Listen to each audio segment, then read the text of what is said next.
បងទីពីបងមិនអីទេមែនទេមិននឹកស្មានថាក្រុមហ្វុងហាំងនៅតែមានសមត្ថភាពសោះតែមិនអីទេចាំប៉ុន្មានថ្ងៃទៀតគឺជាថ្ងៃដែលគ្រួសារធំយើងប្រជុំបែងចែកអំណាចឡើងវិញហើយដល់ពេលនោះក្រុមហ្វុងហាំងគ្មានមេកាយមិនអាចរស់បានប៉ុន្មានថ្ងៃទេថ្ងៃនេះយើងទៅសិនទៅ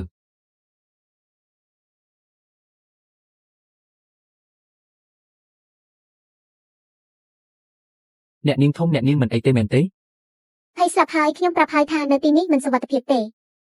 ខ្ញុំចង់ត្រឡប់ទៅជនបទវិញនៅជនបទមានសុវត្ថិភាពជាងអ្នកនាងធំកុំខ្លាចអីបងធំខ្លាំងណាស់អំបាញ់មិញគាត់វីមួយក្បាច់ប៉ាវជិះហោះទៅ800ម៉ែត្រ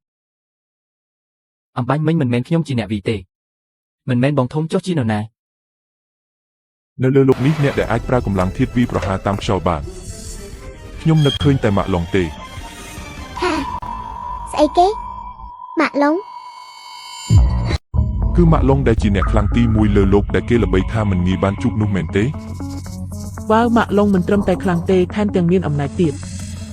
ក្បាច់ទី9របស់គាត់គឺមហាសមុទ្រគ្មានព្រំដែនអាចប្រើទឹកមួយដំណក់ទម្លុះមនុស្សរាប់សិបនាក់គឺជានិមិត្តសញ្ញារបស់គាត់នៅទីនេះដែរម៉ាក់ឡុងនៅទីនេះលោកយាយខ្ញុំគឺជាអ្នកគ្រប់គ្រងលេខ1របស់ម៉ាក់ឡុងព័ត៌មាននិយាយថាគាត់កំពុងលំហែកាយនៅមាត់សមុទ្រអំបាញ់មិញប្រហែលជាមនុស្សច្រើនពេកមានអ្នកណាចៃដន្យឲ្យវាប៉ាវជិះហោះទៅទេដឹងឯងនិយាយត្រូវសើយាយខ្ញុំឲ្យឯងមកធ្វើជាអ្នកតំណាងក្រុមហ្វុងហាំងឲ្យឯងជួបអ្នកទទួលខុសត្រូវប៉ុន្មានអ្នកដើម្បីឲ្យស្គាល់គ្នាឯងបានធ្វើអីខ្លះមិនបានធ្វើអីទេគ្រាន់តែញ៉ាំអាហារថ្ងៃកំណើតញ៉ាំឲ្យឆ្អែតទៅ3ថ្ងៃទៀតគឺជាការប្រជុំមេធំអ្នកតំណាងធំនឹងបង្ហាញពីអំណាចរបស់ខ្លួនឯងមិនខំប្រឹងប្រែងសោះឯងនៅមានមុខញ៉ាំអីទៀតម៉ាក់កុំវាស៊ឺយីអីនាងនៅក្មេងមិនទាន់ដឹងអីទេនាងមិនចេះខ្ញុំអាចបង្រៀននាងបានសើយីឯងមិនបានការសោះឯងភ្លេចហើយមែនទេថាប៉ាម៉ាក់ឯងស្លាប់ដោយរបៀបណាសៀនឯងពិតជាមិនបានការមែនតើឯងភ្លេចហើយឬថាប៉ាម៉ាក់ឯងស្លាប់ដោយរបៀបណាភ្លេចខ្ញុំអាចភ្លេចបានដោយរបៀបណា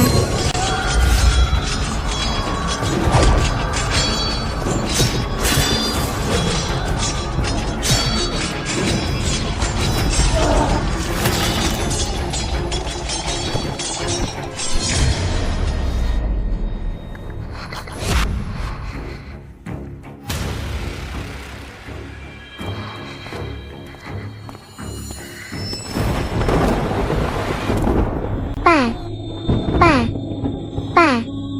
ជួយផងប៉ា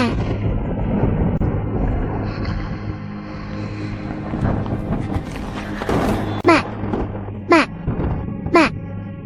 ត្រូវរស់នៅបន្ត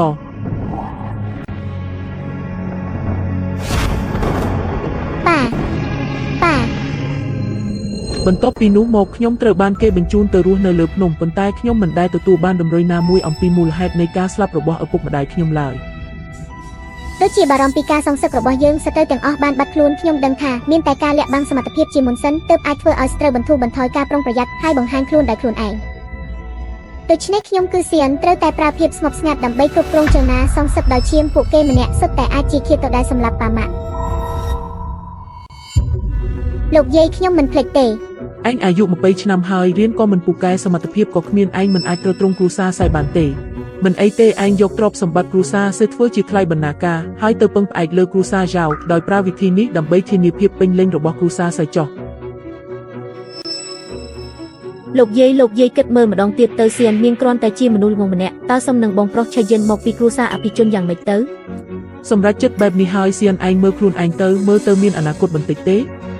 ហាបើដាច់ខាតត្រូវតែរៀបការខ្ញុំគិតថាបងប្រុសទាំង4នាក់ក៏ល្អដែររៀបការជាមួយបងប្រុសទាំង4នាក់បាន